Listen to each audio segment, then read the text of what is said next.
You're listening to Rabbi Aryeh Wolbe, Director of Torch, the Torah Outreach Resource Center of Houston. This is the Jewish Inspiration Podcast.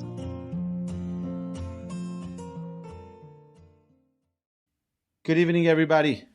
Welcome back to the Mussar Masterclass. It's so wonderful to see everyone tonight.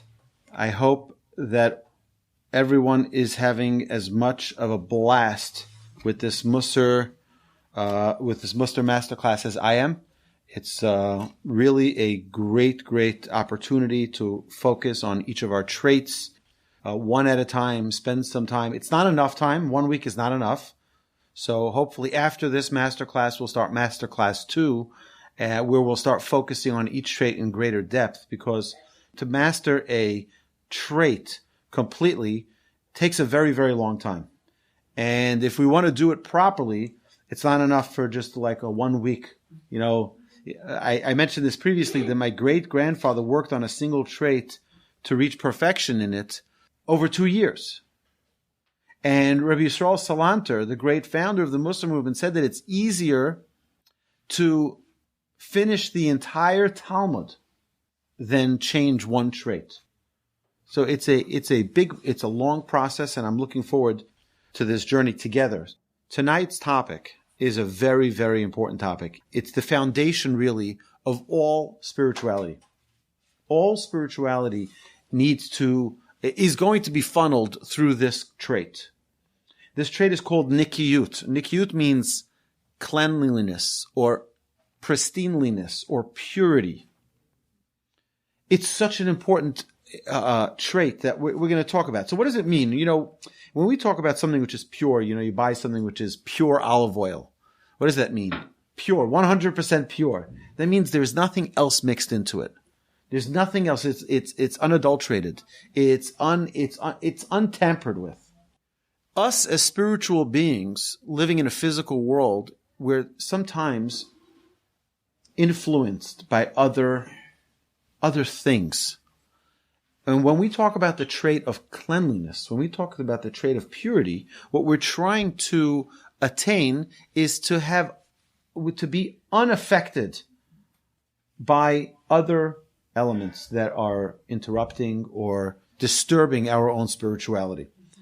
So you can also say that it's this trait of Nekiyut, of cleanliness, is also innocence. Innocence is also I wanted to share with you a story. I shared this in the Thinking Talmudist class on Friday a few weeks ago, but I want to share with you an amazing story to just kick this off.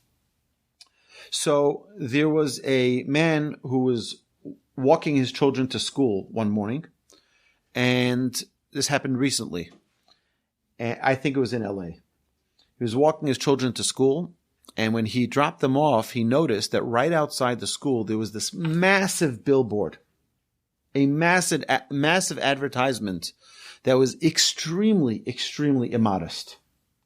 And he was thinking to himself, the kids are going to be leaving the school every day for who knows how long and seeing this trash advertisement right in front of their eyes. And here they go to a yeshiva to study Torah, to be holy, to be spiritual, to be pristine. And here they go outside, and the first thing they'll see, it just bothered him a lot. This guy's not a rabbi. He's not, some holy grandmaster of holiness. But it just bothered him. And he said, I have to do something about this. So he saw the advertising agency that was listed at the bottom of it, and he calls them up, and he says, I see your new advertisement that you just put up today. He says, how much would it cost for me to take that thing down? I said, well, you never really had such a request ever, but we'll get back to you. They said, so they called him back, and they said, we have a 90-day contract for this billboard. It'll cost you $90,000 to get this billboard off. So he thinks to himself, he's not a wealthy guy, but he had exactly $90,000 in his savings for his rainy day, for whatever. He said, you know what? I just don't want the kids to see this. I just don't. It's horrifying to think that the children leaving the school, this is what they're going to have to see. So he says, I'm just going to do it. I'm going to do it for the sake of Hashem. So he calls them up and he says, you got a deal. I'm sending you $90,000. Tell me where to send it to. I want this advertisement down. No problem. So he gets this at day 87 is when his new agreement superseded the other advertisement. And they call him up and they say, okay, we took it down. What do you want up instead? He's like, oh, I didn't think about that. I didn't think about what I want. I just knew that I didn't want that. I didn't think about it. See, he said, you know what? He said, can you do a counter that every day it says how many days are remaining? Because he was thinking, it's like I'm doing this for the sake of the holiness of these children, for the sake of, just for the sake of Hashem. He says, I want it to be a countdown. 87, 86, 85. Every day it should be a different number. Okay? This caught the attention of, and all it said was 87 days left. 86 days left. 85 days left. And that was it. So it caught the attention of a radio broadcaster in that city. And he started talking about it, and it became a big talk of the town. Everyone's talking about this advertisement. What is it going to be? Who knows what it's for? And they're trying to figure out what that last date is going to be. And everyone's trying to figure out what's going on. And for him, it was just like, for the sake of Hashem, I only have 80 more days that I'm protecting these kids' eyes, 79 more days that I'm protecting these kids. And that's it. Sure enough, this radio program called them up and they're like ready to hear like what this big revelation is. And they said, so what are you counting down for? He says, oh, it's a surprise. I can't tell you. And he really had nothing. He had nothing to tell him. It's a big surprise. So he eventually gets down to day number 10, 9, 8, 7 days left. And he has no idea. I mean, this is like he spent money that he didn't have to waste. Right? This is all he had. He gets a phone call from a very big company called Coca-Cola. And Coca-Cola says to him, we heard about your countdown, and we want to know if we can buy day number 1 from you. The last day we want to use as a big launch for one of our products, and we'll have fireworks, we'll have all these things for day number 1. He's like, day number 1, it's fine because it's like no more left to his things. Why not? So he asked them, how much would you like to pay for that day? They said $3 million. Amen. And he said he's done. He's in. Amen. Yeah. So I want to share with you a couple of things. First is, obviously, it's a great story because there's a good ending, right? Thank God he was rewarded slightly rewarded for his work in this world, for his dedication, commitment. But do you know what what merit he gets for 90 days of purity, of cleanliness that he was able to maintain for these children, for these pure little children, that they don't need to see this junk. So when we talk about cleanliness in Judaism, we're not only talking about physical cleanliness. We know Judaism focuses a lot on physical cleanliness. We have Netilat Yadayim. We wash our hands every morning. We wash our hands before we eat bread. We wash our hands after the restroom. We wash our hands after we have a haircut, after we cut our nails. We wash our hands after being in a cemetery. I mean, we wash our hands. We're a very hygienic religion. Okay? But it's not only that. The Kohanim, before they did service in the temple, they washed their hands constantly. Before they blessed the people, they washed their hands. And also, we see we have a mikvah, we clean for Pesach, and we have many different things that are about cleanliness. So Nekiyut is about cleanliness, yes, physically as well. And we also see that a very interesting Talmud, a very odd Talmud. It says that a Torah scholar that has a stain on his clothes is warranting the death penalty. Now you're like, what? Right? What did he do wrong? All he did was spill some of his soup on his jacket or on his shirt. He has a little stain and he warrants the death penalty. So we have to understand what is dirt. By the way, very interesting thing that when COVID hit and they said to wash your hands and wash your hands and wash your hands, it was like, thank God, because, living a Torah lifestyle, we wash our hands all day. We're always washing our hands. It's a constant, right? Every morning, the second you wake up, you go to the bathroom, you wash your hands. Before you eat something, you wash your hands. You eat a fruit, you wash your hands. Whatever, you're always washing your hands. It's such an amazing thing how Judaism has this protection embedded within our, and we should all feel very, very proud that we have this Torah that watches over us. But the same thing, we have external cleanliness, we need to have internal cleanliness. And what our sages are really telling us is that a Torah scholar who doesn't have the proper external cleanliness, it may lead to a little filth in the internal. And that's something that I want to address. So when we talk about cleanliness, we're talking about physical cleanliness, we're talking about emotional cleanliness, we're talking about financial cleanliness. We'll see what that means in a minute. And we're talking about character cleanliness. All of these, right? So someone who has a bad trait, a trait of anger. I had a sibling. I have a sibling, a very, very special young man. But he's younger than me. Not Rabbi Yaakov Awolbe that you all know. He's great. He's, but a different one of our brothers, had a very, very bad temper. I'm talking about, he would get mad, he would throw a chair through the roof, okay? He would be so mad, right? And that's a form of lack of cleanliness also. Anyone who has a bad trait, we have to identify it, which is why it's the gateway to all of our spiritual growth. So my parents, the amazing parents that they are, worked with this child on identifying that anger, working on it. And today you'd meet him, you'd think he never got angry in his life. He's the most pleasant, the most calm. It's remarkable to see. It really is remarkable to see.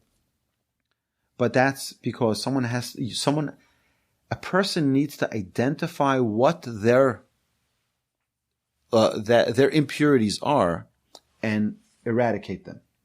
So the first part that we're going to do is identify what is this dirt or filth or impurity that we have. I'm not going to say filth because that's like a lot, but just a little bit, just a little touch of it. We talk for a second about, we mentioned about financial cleanliness. Everyone here has heard of Bernie Madoff. Did anyone think that Bernie Madoff decided one day, I'm going to steal $60 billion? Anybody think that was what was going through his mind? I don't think that ever went through his mind. I don't think he thought for a minute that he was ever going to steal from anyone. But you know where it started from? So how did a person get to such unbelievable, wrongdoings? I bet that it started with a little bit of that lack of cleanliness. Where, I'll round off my taxes a little bit. Just $60 and then $600 and then $6,000 and then $60,000. Before you know it, it's $60 billion. It's just a little bit. Because when a person allows that dirt, it builds more dirt on top of it. And it builds more impurity on top and on top and on top till we can't even identify where that impurity started from. On the other hand, I want to share with you a story about a very, very righteous man, Reb Aaron Kotler, the head of the of the Lakewood Yeshiva, the founder of the second largest yeshiva in the world, in Lakewood, New Jersey. When they put together the yeshiva, they got their nonprofit status, and they started sending out letters to thank so they had on the envelope, the outside envelope, they had a picture of the building of the yeshiva. And when they showed the proof to the rabbi before they ran the print of all those envelopes, the rabbi looked at it and he says, "What is this?" They said, "What do you mean? That's the building of the yeshiva. You don't recognize that's the yeshiva building?" He says, "No." He says, "Those trees that you put in the front, they don't exist. They're not there." They said, "Yeah, we just put it there to make it look beautiful." He says, "But that's not true. Take it off. Take it off." Right? And he was so careful not to have 1 ounce of impurity Not an ounce of impurity. And I can bet you that it's because of that sensitivity to making sure that it was absolute pristine behavior in everything that went on there. That it is so successful. To be so cautious with every single stroke of a pen. It's really remarkable. We have many times that the Torah tells us about cleanliness. For example, V'haya machanecha kodosh. Your camp should be holy. What does that mean? What do you mean your camp should be holy? If you're holy, you're holy. If you're not holy, you're not holy. Well, you have to limit yourself from exposure. You have to limit yourself from influence. We've said this many times over the years, that you are the gateway of your environment. If you allow yourself to be influenced by your environment, you're the gatekeeper. If, we all know there are certain things that, movies today, they're rated. They have a ratings. They have a rating for children, for 13-year-olds, for 17-year-olds, right? The truth is that there shouldn't be any ratings. Because is an adult less susceptible to impurity than a child is? Our spiritual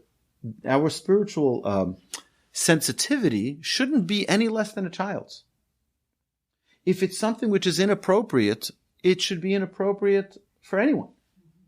If it's something which is appropriate, it should be appropriate for everyone. But the problem is that we say to us, it's okay. If you're over a certain age, it's okay. Right? If it's not, right? I'll give you an example. Violence. Violence doesn't do good for anyone. Seeing violence makes you tolerate violence. So if someone starts tolerating violence, they'll just be okay with it. I'm okay with it. It's fine because you see the boxing match on a Saturday night and it's entertaining, right? And now it's just okay for me to see people fighting. Now, I'm not saying that fighting as a sport is not, I'm just, the idea that if this is something, I personally don't like watching violence. Ever. I can't see it. I don't like it. I know it's a sport. I just can't see someone punching the other guy's face, till it's like, triple the size. I just can't, I can't stomach it. But perhaps if this is something we wouldn't want our children to watch, and it's for me a barometer for myself. If this is something I don't want my children to watch, then I probably shouldn't be watching it. Right? If it's not sensitive enough for their eyes, it's probably not sensitive for my eyes. So the outside of a person, the way we dress, right, the way we carry ourselves with cleanliness reflects on the inside of the person. And if the person inside is careful, then they'll be careful on the outside. If the person is not careful, then that's why the Talmud says that he's warranting a death penalty. Now, there's no rabbi who's ever stoned to death because he had a stain on his shirt. This is, don't get scared, right? And if your rabbi ever has a stain, just tell him to close his jacket a little bit more, right? That's speaking to me, right? If I ever have a stain, please just bring it to my attention. No, but I try to make sure. It's happened many times where I was about to leave the house in the morning and my coffee spilled on my shirt, and I'll go and I'll change my shirt. It's like, it's not a big deal. It's like, you have to respect the people you're teaching Torah to. Also, the Torah that you teach, you have to have a proper respect for that as well. There's a story that's told. So we said that you're the gatekeeper of your environment. We're all exposed to things. The Jewish people needed to be in the desert for 40 years. Why? Because they had a mentality. When they left Egypt, they had a mentality of slavehood. Right? That's what they lived with for 210 years. They had to cleanse themselves of that way of thinking, for that way of living as slaves, and become now a free people, a new people. And it was the next generation that entered the land of Israel. Because what did they do already? They were slaves. But they absorbed the mentality of Egypt. They absorbed the way of thinking of Egypt. And they needed to depart from that. We're influenced by our environment. I'll just tell you, now this is not, I'm not saying, this is my own thing, okay? It's my own thing. I've mentioned this previously, but my rabbi sent us an email, and he said to us that any of my students who don't have a protection on the internet, like basically don't talk to me. Don't talk to me. Why? I mean, don't talk to me. Because as a rabbi, one of the things you should care about, we're all rabbis, right? You graduated from this yeshiva of rabbis, right? One of the things we should be sensitive to is our own spirituality. That means to protect, to ensure that, God forbid, there isn't something that by mistake happens. Not that, God forbid, he doesn't trust that people won't intentionally do something wrong or go to see something that's inappropriate. That's not but by mistake, things can happen. Make an extra protective measure. Just for a person to have their own sensitivity towards it. We're all influenced by our environment. And Rabbi Akiva Eger, I believe it was Rabbi Akiva Eger, one of the great rabbis, a couple of centuries ago, a couple of generations ago. They say that his mother, when he was a little infant, would take him to the study hall as an infant to hear the words of Torah being learned. She would just take a stroller and put it into the study hall so that he should hear the words of Torah so that becomes his environment. Ended up becoming one of the greatest leaders of his time. But we're influenced by our environment. I had a friend of mine, he retired, and I said to him, so what are you doing now with your time? He says, well, I'm going to art. I'm going to art appreciation. We're going to all these art seminars and all these art things. So I said to him, what's with you and art? Do you collect art? He says, no.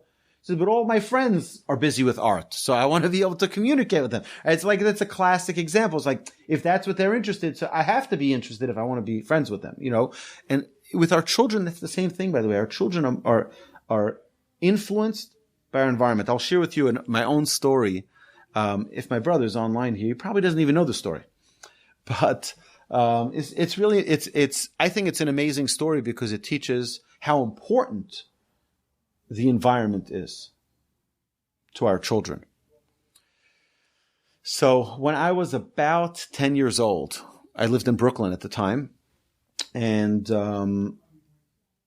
was 1988, and I got into a fight with my brother. And a little fight as a 10-year-old. When my brother was 11 years old, he's a year and a half older than me, and we got into a fight. Whatever kids fight about, He took my toy, whatever it was, So I allegedly used a word that should not be used by an innocent little Jewish child. And to express my anger and disappointment with my brother. So my mother heard that, and my mother's like, go to your room. Go to your room. I go to her, my father comes home. She says, wait till your father gets home, right? My father gets home, and my father, being the master of education that he is, he didn't whip me, and he didn't punish me. He sat me lovingly on his lap. And he said to me, I heard what happened.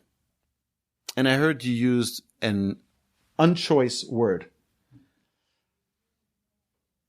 He said, the only thing I want to know is, where did you learn that word from? To which I took my finger, and I pointed across the street. We lived across from the public school. And that public school, I had many friends who were African American, Puerto Rican, Italian. These are the 10-year-old friends that I had. And when they missed a basket, they used one of those unchoice words. And when they struck out, they used one of those words. So what happens to a little Jewish boy who hangs around them? He uses those words as well. It was a couple of months later that my parents moved to upstate New York. And my grandfather, upon repeating the story to me, many years. He didn't know that it was actually me, I think. I don't think he would have told me this. But my grandfather said, that's a good educator. Is it the kid's fault that he was put in an environment that's the way they speak? It's not the kid's fault. He gets influenced by his environment. We all get influenced by our environment. If the environment isn't good, you got to take him to a different environment. You got to take him to an environment where he's not going to be influenced negatively. That's the same with everything that we have around us. If television isn't a good influence for our child, perhaps that's not a right thing to do.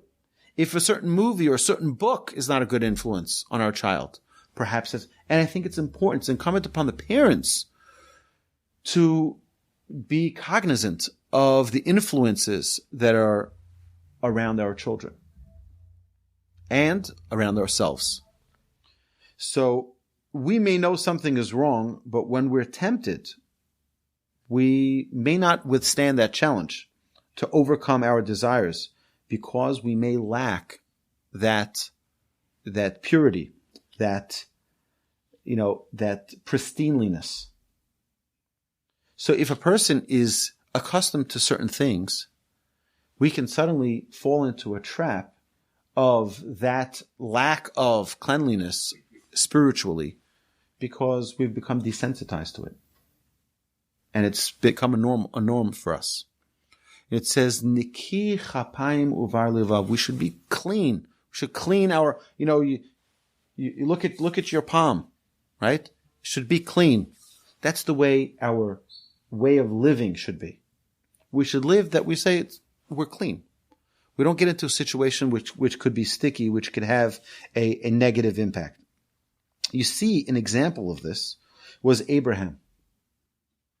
Abraham, when he purchased the field to bury his wife Sarah, he used the trait of cleanliness. Right? They said, oh, you can have it as a gift. He says, no, I want to pay for it. Why do you want to pay for it? Because he doesn't want there to be any confusion. He doesn't want there to be any source of conflict. He doesn't want there to be anything which could be confusing. So then they give him this exorbitant price and he pays for it. He doesn't negotiate even. You think a nice Jewish guy, he'd negotiate 400, 300, okay, 350. It's like you'd have some negotiation. No negotiation. He said 400 gold coins, 400 gold coins. Why? He wants it to be glatt, kosher, perfect. Without any questions, without any doubts. That's called cleanliness. The halacha says a very amazing thing. The halacha says that if someone is the gabbai, you know what the gabbai is? The person who collects the charity in the synagogue. So in every synagogue, you have that one designated guy. He goes around with the pushka. He goes around with the charity box, and he gives everybody the opportunity to give charity, and they give charity usually goes to the congregation. And sometimes that charity is used to give money to the poor people. Sometimes that charity is used to other causes that are needed in the community. But usually that person who collects the money holds on to it and he distributes it appropriately. So the Talmud says that that individual should be very, very careful to keep his personal money completely separate from the charity money. Completely separate. Why? Because someone's going to meet you in the marketplace and someone's going to say, oh, can I borrow money? You just pull out, the dollars that you just collected from charity and it could get all confused. You need to be clean. You need to make sure. I want to share with you an amazing story. My grandfather of blessed memory during the Holocaust was in a neutral country of Sweden. And he was he was getting money from Jews in the United States to save cities and villages of Jews. And they would pay the authorities to release these Jewish people and get them out. They would go to England, go to the United States, to get all these visas to get out. They needed to do whatever bribes to save lives from going to the death camps. So my grandfather at that time was dealing with abject poverty himself for 9 years. Poverty like you can't imagine. They have food to eat. And yet he was getting these wires of money in the tens, if not hundreds of thousands of dollars. And after the war, he gave over a note to one of the great rabbis in New York who was transferring that money to him that had an accounting for every penny that he received.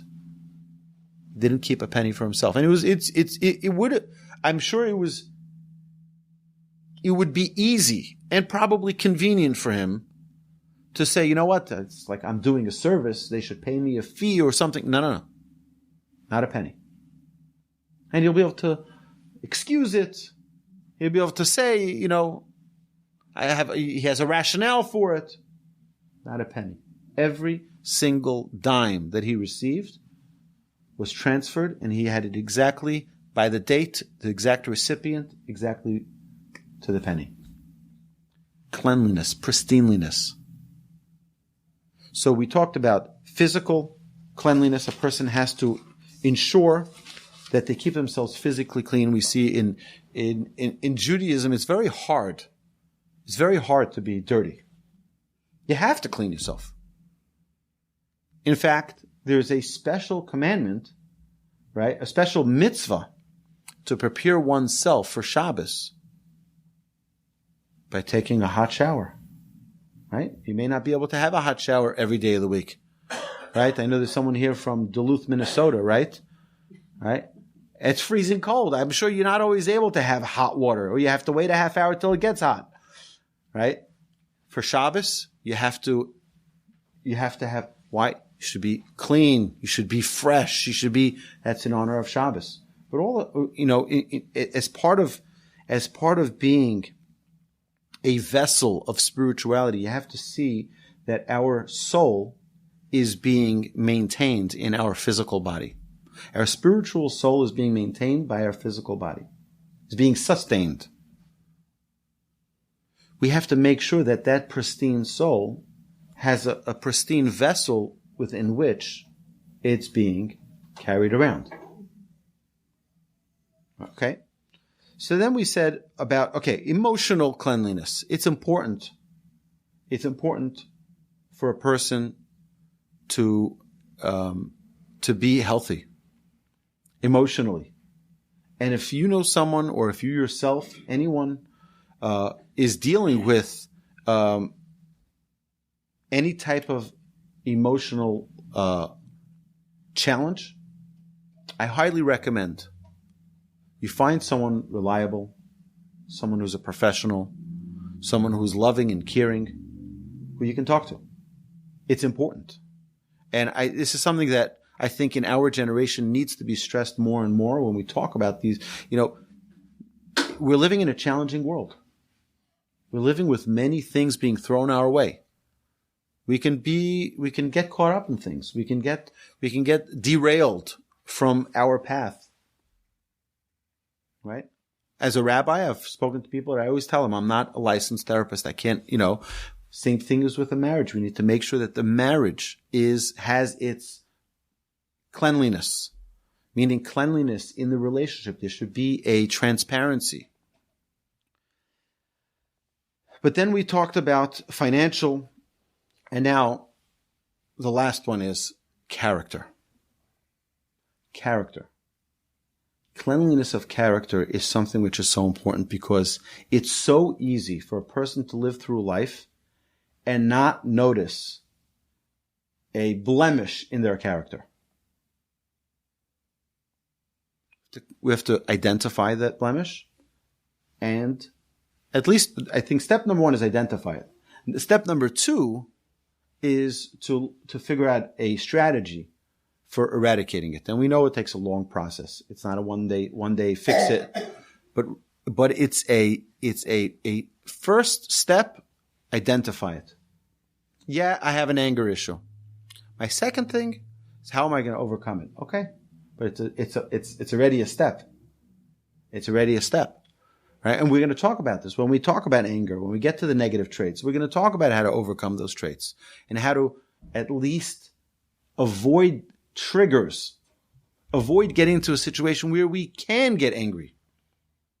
If we know that there is a specific something that triggers us, avoid it. Avoid it at all cost. Or at least prepare yourself for it. I think part of our spiritual cleanliness needs to be honesty. And we need to call a spade a spade. And we need to make for ourselves what is the right and what is the wrong. In our generation, in 2022, we are dealing with a world of a lot of confusion. Where even if you know something is right, you may not be able to say it.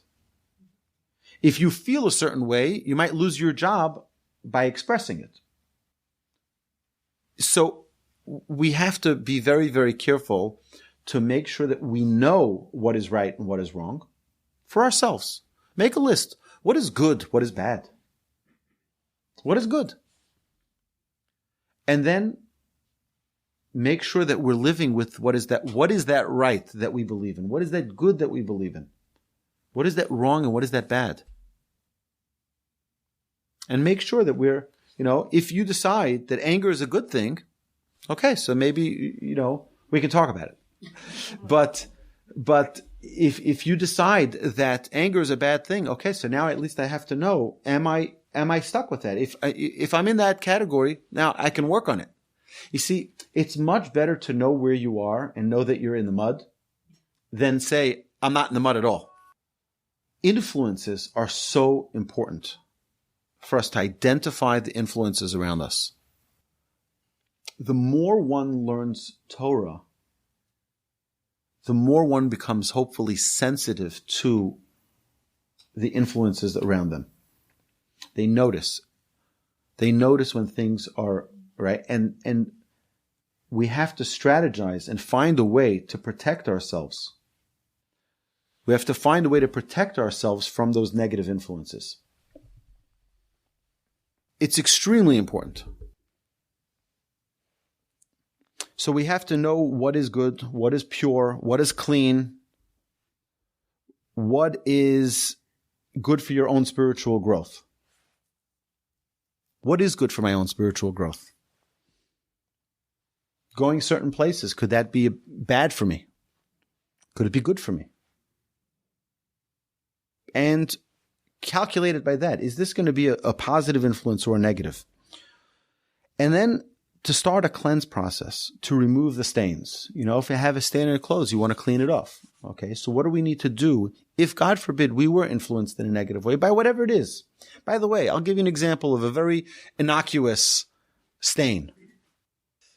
Did anyone here, or online, did you ever see something which was a new fashion item that you said, that is the ugliest thing I've ever seen before? Oh, yeah. Right? You're just like, how does anyone wear that? And then we see ourselves a year later wearing that. Right? We're like, why? Because it became the fashion and this is what everyone wears. So now I just go with it because I want to be fashionable maybe. So I'll just wear it. Right? But 1 second, the same me a year ago said that this was not something, right? Now, that's not bad. It's not evil. But it just shows how we get influenced by our environment. We get influenced by our environment. And because our entire environment and everyone does it, so that means I should do it. Well, if it's against your core values and or the values of the Torah or the values that we learn in our Mussar study, so someone says to be angry, does that mean that I should be angry because everyone does it? If someone says, oh, it's okay, you know the justification people make for stealing? What do you mean? That money would have just been sitting in the bank and I just made use of it. It's like, it's a mitzvah almost, right? No, don't convince yourself that it's, that the bad is good. And people can do this. I have to be careful because there's a lawyer in the room. I'm afraid of him, right? So we have to, you got two lawyers. Yeah. So, but we have to realize what is good and what is bad and at least come to clear terms of what is a good influence, what is a bad influence, and find ways, if we see that there is a bad influence in our lives, how do we cleanse ourselves from it? Careful about the small things, right? Not paying taxes that we're required to pay is theft like any other theft. Would you walk into someone's house and steal their glassware? a silver knife and just put in your pocket? No, of course not. So why would we cheat? God forbid, right? Even if it's just $1. It's the same. It could potentially be, a gateway to a whole career of that. We have to be very careful. Cleanliness means spiritual sensitivity. That's my definition for it. Cleanliness doesn't mean that I completely, it means to become sensitive to it, spiritually sensitive to influences. Okay? And I know you're going to have questions, and I want the questions because it's important. We have to make sure that it says like this. It says, the Talmud says that the majority of sin is theft. The majority of sin is theft. The fewest are adultery. And everyone commits lashon hara. Everyone speaks slander. But I don't consider myself to be someone who speaks slander. But the Talmud says, yeah, if you think about it, it might be something that you right? And it's something to realize with sensitivity. We learn, one second, maybe I shouldn't have spoken. Maybe I shouldn't have said that. Maybe I shouldn't have opened my mouth. Maybe I was just, I just wanted that recognition. That's why I said it. I said it so that all my friends will laugh on someone else's account. Maybe I wasn't proper in my conduct. That's where we want to be careful. Removing all questions, suspicions, doubts, even in small things. So if you're going to do something which could be seen as being something which someone can translate as being inappropriate, you need to take extra precaution to ensure that we stay away from that. We see this many times in halacha, that a person has to take an extra measure to avoid suspicion. Crossing our T's and dotting our I's and making sure that we're doing things that are above board.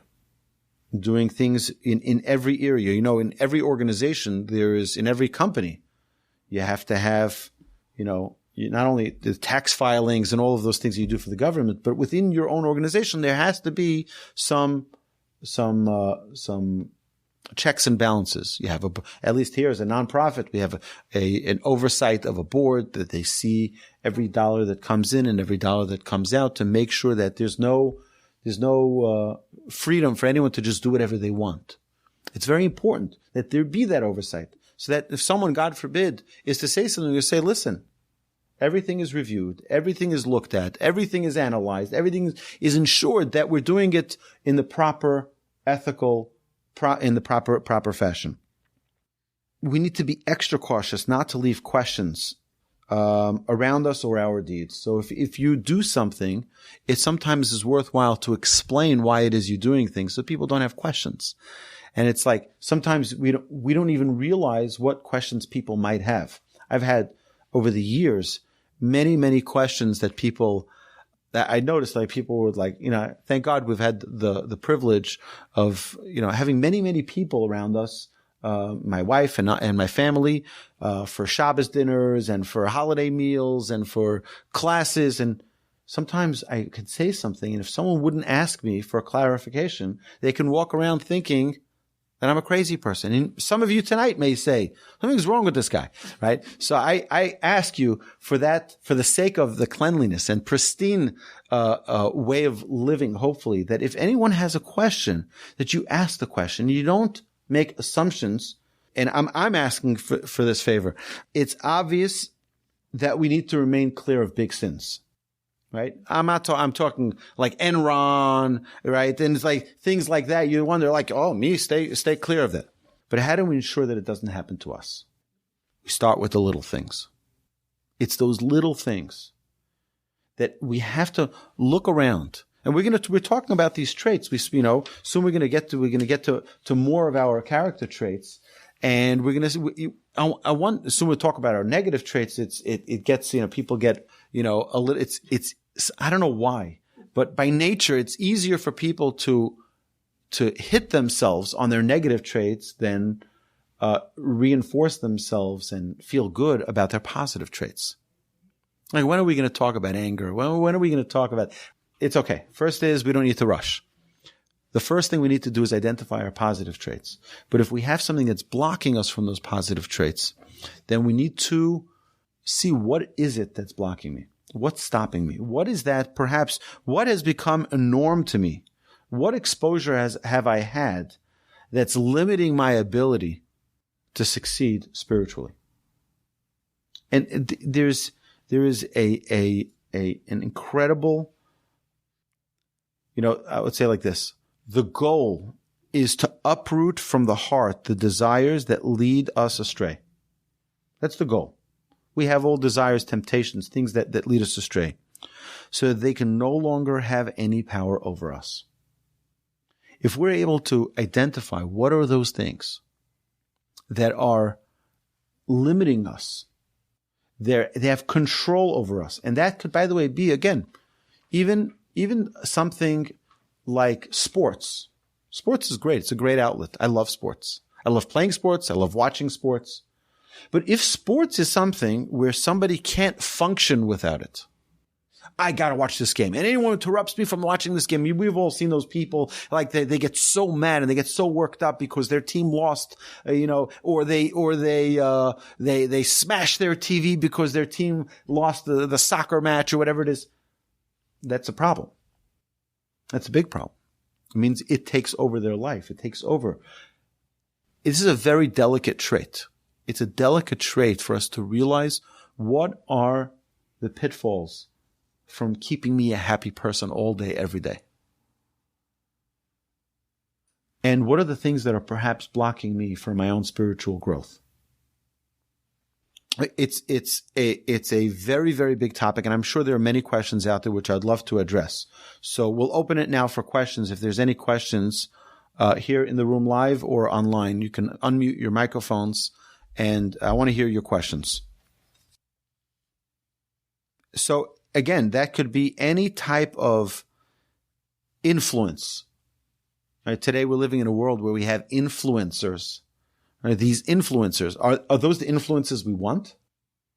If those are the influences we want, then I'd sign up to more Rabbi Yaakov Awolbe podcasts. Those are great influences, and they fill your life with Torah, and they infuse you with spirituality and knowledge and wisdom. Right? That's a great influence. If a person is listening to something, going places, watching things that are a negative influence, the best thing to do is to distance yourself from it. That's the first thing. But you need to identify, what is it? If we don't even stop to think, and that's the problem with most of the world, nobody wants to stop and think. Nobody wants to even look and calculate whether or not something is or isn't a good influence or any influence. They don't want to think about it. Leave me alone. I'm happy with my life or miserable with my life, but I'm content with it, and leave me alone. And that's really the goal of this trait, is to stop and say, okay, 1 second. Is this a good thing or a bad thing? Is this a positive or a negative? And if it's a negative, if it even has a little bit of negativity, how do I remove that little bit of negativity? Okay, so yeah, definitely there's a lot to talk about. I think it would be best if we address it when we talk about anger. If it's something that's urgent to be discussed, I'll be happy to talk to you offline about it. The general idea is we have to identify what triggers it and what triggers the anger. And once you're able to identify that, you can do one of two things. You learn how to prepare for it so that you can react differently. So, for example, if someone says something to you that triggers you, everyone has something that annoys them. But imagine if I were to say a word, any word that triggers you and gets you angry. So, for example, okay, my little baby daughter got annoyed that her older sister was teasing her and saying the word scrumptious. And every time, I don't know why, she says, "You're scrumptious," and she would yell, and she would have this reaction of like you're demeaning me and you're insulting me. And it was funny to see it, but it was a trigger. So what I would do with that child, if that kept on happening, is I would teach her to react differently to that word. I would say, look, take her out of the situation where it's impulsive and she just reacts, and expose her to that word in a way till it becomes almost desensitized from it and it doesn't bother her. because she's practiced. So, for example, if I had this once with one of my children where they were getting bullied in school. One of the kids was calling them, I don't remember what it was, but let's say they said to them, hey, shorty, right? And they'd get, they'd get very defensive, and it can get them angry or whatever. So I would say, okay, this is what they said. I said, but are you a shorty? Right? Even if they are, which they weren't, but let's say they were. I said, let me say it to you, and you'll see that my words don't necessarily have any impact on you. Because look, I can say it 100 times, and it's not going to bother you. Okay?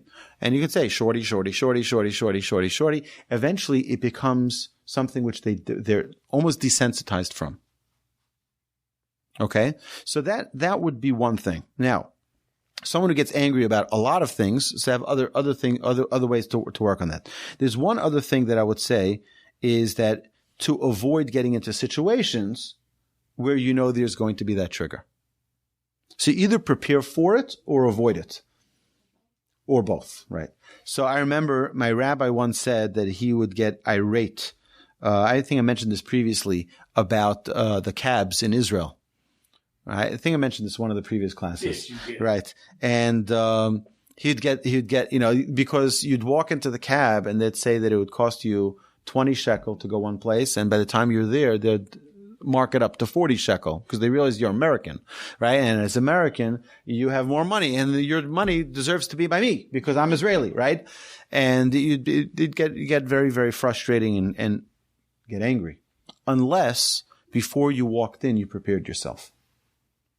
So you can prepare yourself for a situation, so you don't have the same result as you had last time with anger. But offline, I'll be happy to address this more in detail. We're not talking about going crazy. We're talking about identifying any specific area where we want to improve. We have to see what the influences are. Okay, we have to identify the influences. We are influenced by our environment. Constantly. From the day you were born, we were influenced by our parents, we're influenced by our neighbors, by our friends. And what we need to just examine is whether or not those influences are the good influences we want to keep or the bad influences that we want to eradicate. That's the job of this trait right now, is just to identify. And then when we find something that we want to maintain, great. When something that we want to remove, so is there something I can do right now to distance myself from those negative influences? That's what we're saying. We're not saying that now we have to start examining every single. Eventually, maybe that would be a good idea. But right now, it's just one small step. You have your worksheets in front of you. It's a good idea this week to just mark the areas in life that you feel are a positive influence and things that perhaps could be a negative influence, and also things that you feel in your own day-to-day life, things that you may be doing that you would like to have them removed from your life. And then, God willing, put together a strategy of those things that you want to remove, of how through very, very, very small microscopic steps to remove them. I would even go as far as to say, make a list of the things that you consider good and things you consider bad. And then put yourself into it. And where am I with these traits? Right? Let's say, is truth good or is truth right? Or is truth bad? Well, truth is good. Well, am I 100% on the truth side? Where am I not truthful? Where are my triggers? Where are the areas that need more work to make sure that I'm 1,000% truthful, even in the situations that are uncomfortable, unpleasant, where I'm in front of certain people, to really pinpoint, even if it's only on one trait, cleanliness in that trait. Right. So that's true. When you do see an injustice, you should get upset. I mean, it's a difference. You got to be careful with anger. Anger is a very delicate trait, and we have to be very careful because we should never be in the habit of getting angry. A person should never be in the habit of getting angry. Anger is when it doesn't mean that we shouldn't identify something and know that it's wrong, and you should make it clear. Right? When someone does something wrong, I try to point it out to my children, to explain to them so they understand right from wrong. And for ourselves as well, we have to reiterate to ourselves what is right, what is wrong, what is right, what is wrong. Have a great night, everybody. Thank you so much. Thank you for have a good night. Class, Rabbi. Thank you.